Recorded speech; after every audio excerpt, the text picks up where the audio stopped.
So let's see. Good morning. This is Simon with Trade and Perform Coaching. It is the 18th of March at 8:05 a.m. And just really quick, if I post this publicly and you would like to visit the room, you can do so at this email address. There we go. tradeandperform@gmail.com. Just ask for a 3-day pass. The cost of the room is $95 a month. To have access to the room, the live trading, and the commentary along with the team Slack channel. And if you'd like the algos on your desktop, that is $250 per month. So at any rate, let us jump in really quick. So first, let's look at the overnight. I posted a video on yesterday's price action, kind of doing a trade review. I do want to say, guys, I think it's very important that you go in there and do your trade reviews and see what you could have done better. Or it always looks easy in hindsight, but you have to at least be able to identify and try to hook up the higher time frame levels to the lower time frame levels. So I wonder if Joyce was able to get in. Post. There we go. So if we look at last night, right, we ran up into the close. This was a zone. I forget what this was, but there was a zone or a prior day's high right here. We just tagged it, gap down, attempted to push back to the prior day's POCs. Obviously, too many shorts in. They got front run. We went through this long consolidation. And then as we headed into Europe, we pushed back up into the anomaly. And as we headed back up into the anomaly, you'll see that value area high, there's an anomaly and a value area high here, which is why it's rare for me to put a zone at value area high, but it was pretty clear that was a tradable anomaly, at least to me. We came in, you can see we were rejected out of there at 1:30 in the morning. They again have attempted to make it back to the prior day's POC, failed, and then we made a push back to that 14.028, and that's been the entire trading range. It's really been a pretty tight trading range overnight, so we'll see what happens, right? I only show one piece of econ. I show Fed Walker's Fed's Walker making some comments, and China President Xi or Z, if I pronounce that correctly, and President Biden have started a call between each other. So I don't know if there's going to be any speech or anything else about that. I don't particularly care one way or the other. Bruno, no. So this dog is just killing me this morning. So there you go. Go to your bed. So at any rate, that's my 2 cents. All balance overnight. So I would look to get to the edges up here and stop at one of these 15-minute bars, or get down to the bottom part and find. I'd expect responsive buys the first time in, and we haven't been able to make it past the point of control for the last couple of days, maybe all week, but certainly past couple of days we haven't been able to make it past the volume and TPO point of control. So I always say look for a change in character, right? So if we get underneath the volume point of control and the TPO point of control, that'll be the first clue, right? We have to make it underneath prior day's low to change the character of the market. All of those things have to happen. Yes, we are gapping down, but we're gapping down within range. NQ is down 112 points, ES is down 30 points, but as you can see, we're clearly within yesterday's range. We're inside yesterday's value area. That's not overly bearish for me. Now, if we fall out of that, maybe, but for right now, I'm going to assume Friday balance, right, until I see it change. And that's the advantage of sitting back and letting the first 30 minutes go through the course of the day. Let's look at ES really quick.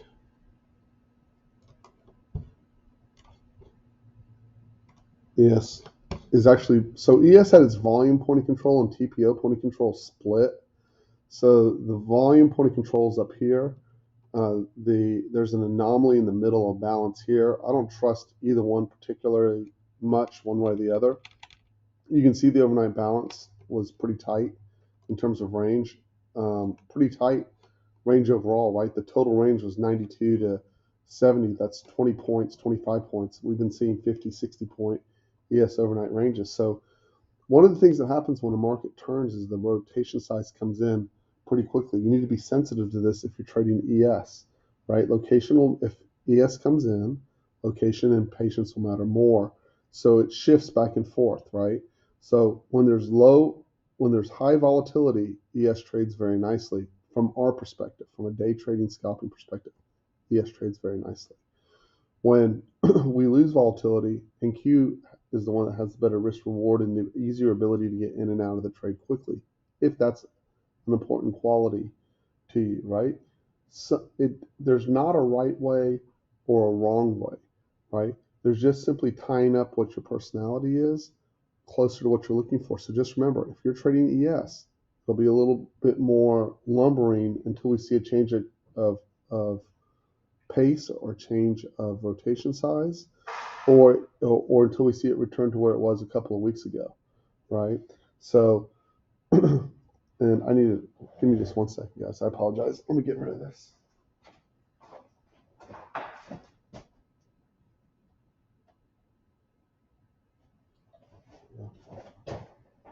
Totally distracted myself by leaving Sports Center on, so we'll just get rid of it.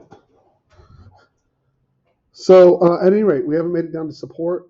We haven't made it past the volume point of control. And if you look, what are the key areas, right? So I look for potential exhaustion above 44.06 and 44.33. I look for responsive buying below 43.25. So this begins a big area of single prints. I didn't know how else to mark it off, but it was important if you look at the profile on the chart, which I'll show you in a second. But this is a big area of kind of single prints all the way down. So technically this was double prints that leads into single prints that leads into a prior day's low. Sorry, I forgot to change the color on that. That 42, 42, 25 should be orange. If you'll change that on your chart. No, Bruno, dude, this dog this morning, go. I don't know what you want, but go play. I am working, dude. There we go. So, wait, I didn't change it. Dang it. Nope. Okay, fine. I'll go back to the chart, change it.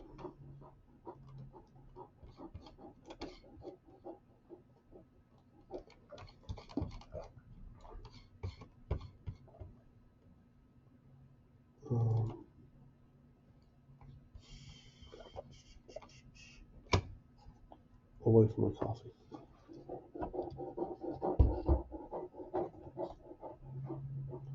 Bruno, I'm about to kick you out of here, dude. You're just breathing so heavy.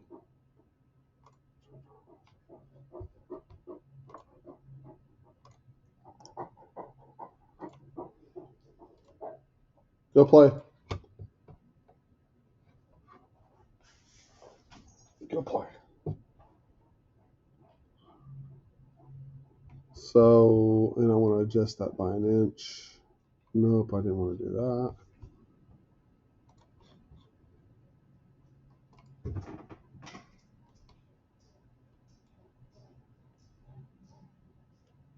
There we go. So make it 42, 42. Should be orange. And what I was trying to point out is see how this is all really poorly auctioned? So I just marked it off with that blue dashed line, right? So when you look at this, all we've done is we've gone to the top of balance, right? We've gone to the top of balance, and here's the bottom of balance.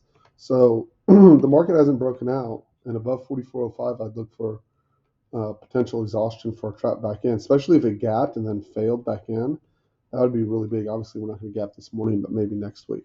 It is quad witching, and as Peter pointed out this morning, there are a lot of options being going for expiry. What did he print this morning? Let's see. He posted. Good morning. 3.5 trillion of options expiring today. Hyatt for triple witching or quad witching, whichever it is. Highest amount near the money size since 2019.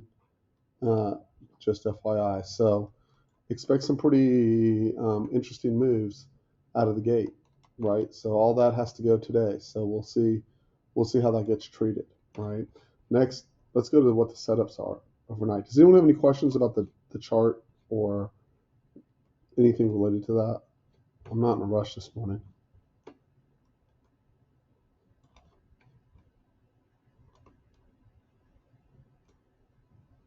Okay, if you have a question, post it, but I don't see anything of interest. So I want to go through just the basic setups, right? So on the 24, if you look, again, all night long, right? So no supply, no demand. It's taken out. Star down. That's your entry right there on the star, right? For the short. No, so see how this didn't hit for hours, right? Mark that off. If it gets taken out and closed back into, it's usually a good trade. So you're gonna say, well, it didn't go very far, but your entry's on the speed bar, right? It went from 13,997 up to 13,411. Like you at least got your scale off if you're looking for a push back into the range, right? Then you got a no supply, no demand. Again, closed out. Your entry's on the triangle up here.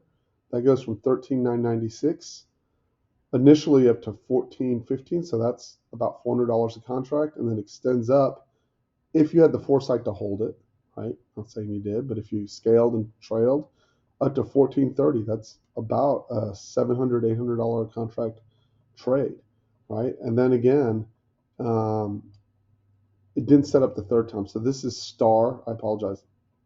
This is star that didn't get trapped into anything, right? So it's just nothing. It's an A grade trade when it traps back in, but I haven't been taking those, so I just leave it alone.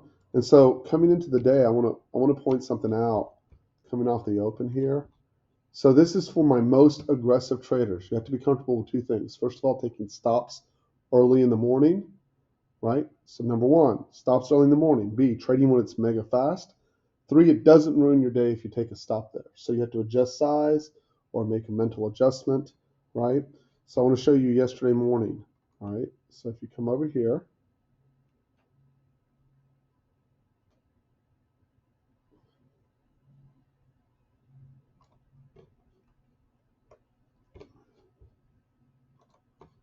speaking with uh, Jackson last night. Jackson used to be a member in the room, and he recruited me to work at a hedge fund that was out of China, which I did for about 2 years with him on a consulting basis.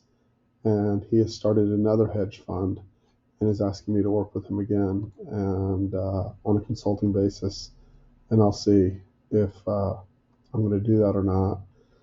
But what I was showing, look at this. So look in the morning. So see this here?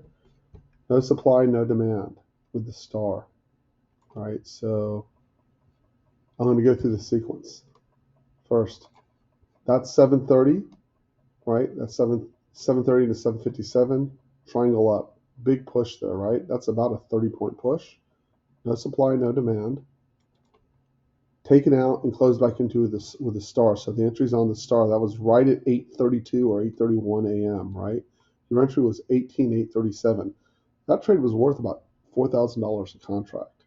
Now, you'd had to have the insight to hold it. You'd had to know it was going to run, all that other stuff. But if you're coming in with the insight of already looking, I went back and looked at a bunch of beginning of the days, and that trade repeats pretty regularly, right? So if you're willing to trade in the first half hour, now here's what I don't want to hear. If you worked on my trading desk, so obviously none of y'all work for me, right? But what I would do is if, let's say I had my guys on the trading desk and said, okay, this is the trade, right? And they say they took such a big loss on that first trade trying to hook it up, right? That their entire day was over, or they were in a bad mood, or they couldn't get their head straight mentally, or they had no chance of getting positive after taking a stop there. And that, if that's you, that trade's not worth taking, right? I'd rather see a guy who trades 3 contracts take that trade with 5 micros and go, hey, I pulled out 100 points on 5 micros, right? It's still $1,000, right? Then have a guy go, I did 3 contracts, got stopped out, I'm in the hole, and I'm bailing water right out of the gate, right?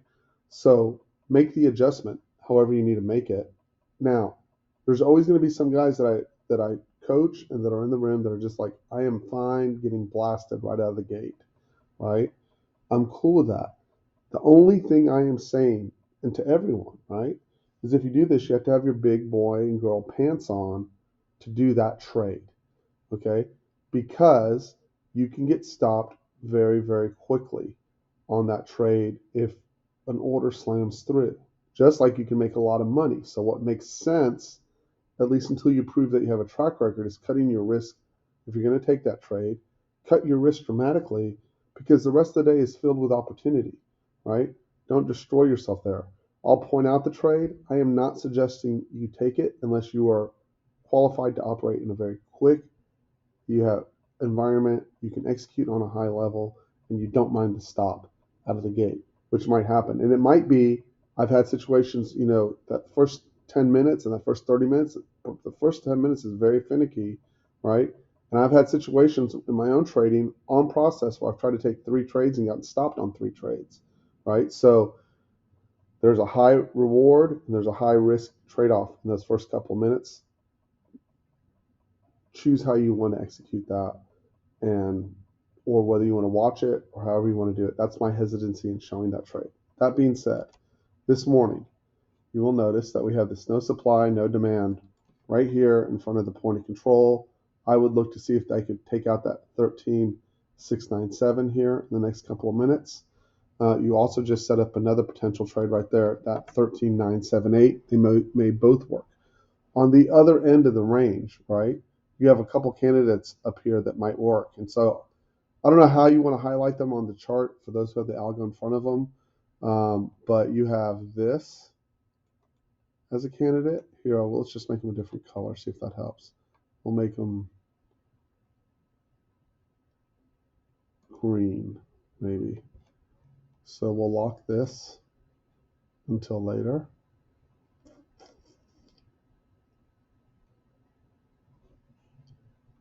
Lock drawing. This is just for the open, okay? But you have to have a way of identifying, because you'll forget. Back to the left, like, right, see this when this was taken out, right? So the first time it didn't work, the second time it did. That could easily happen at 8:30, but it pays out nicely. So I'm going to lock this.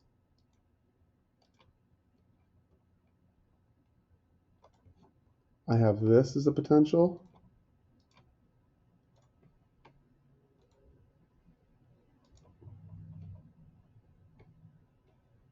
I'm going to lock it. I have this as a potential.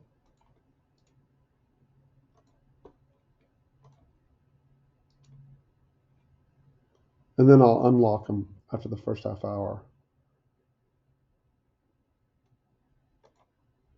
And then I have, still going to go with that as a potential.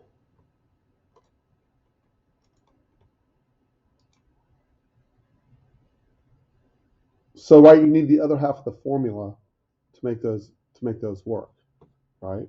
Those are the areas. On ES, I'll use the 8 range. Same idea, same concept. So I'm going to go to yesterday morning and see if it's set up. Let's see, here we were. Here's 8:30. So you can see we didn't take out the no supply, no demand on the edge. We did take out this one right here. So I want to show you this. Erase the lines. The others are locked. So I want to show you this. No supply, no demand, right? Closed back into with a speed bar at 748, right? So this bled into the 830. What it did is at the 830, it gave a no supply, no demand, point of control above, and it took off to the races, right? And if you look over to the left, this was a candidate for a potential short, and that was it, right? So you needed to close back into that, and you can just see it just went above, and it didn't set up, at least on that particular trade, the way we would normally look for it, but it was valid. Back off to the left, and you can also see that it did need to get above these peaks to exhaust, and that would have been the last one to get above, and it did. It just didn't set up for us the way we would normally look for it. Didn't give a divergent bar, and that would always make me want to go look at the 6 to see if the 6 set up. So I'll look at the same trade, same location, and I would see that